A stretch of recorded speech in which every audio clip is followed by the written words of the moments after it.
İndi Zəhranın Fərid həyatın əlində var bizə. Zəhra əllərini göstər görüm. Aha. 1, 2, 3. 35. Fərid. 1, Oydu. 2, 3. 64. Zəhra. 1. Zəhra hiç durma. Yavaş yavaş geçirirsən. O 1. heyecanlı da gelir oradan. Korkursan gibi de sert yersin. Aha. Ben de değil. 1, 2, 3. 90. Fərid. 2, 1. Evet. 1. Yok şu anda. 1, 2, 3. 80.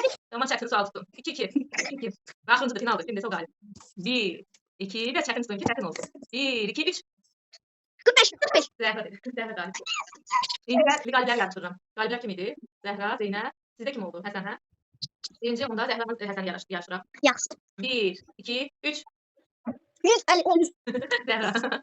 Yine 10 pullarda. 1, 2, 3. Zəhra. 1, 2, 3. 50. Həsən. 1, 2, 3. 70. Həsən. Oydu. 2 oldu. Yaxşı. 1, 2, Ben de 100 Kaç? 1, 2, 3. Kim dedi birinci şaka? Ben. Bilinmez. Sen bir sayı hem ikiniz de aslan bir şey. Bir oldu, bir YouTube. 1, 2, 3. Sen görünmüyor. Sen. Görünmüyor. Kısak. Sen görünmüyor. O kadar. Görünmüyor. Sen. Ben sonra ne görünmüyor? Bəli. 1, 2, 3. 35.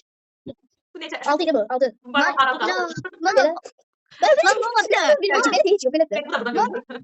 Benim yapıştı o. Sen ellerini yapıyorsan bir. Sen bir de. 1. Ama ben zaten o şeyleri. Tamam ben olmaz. 1, 2, 3. 100. Ne sen?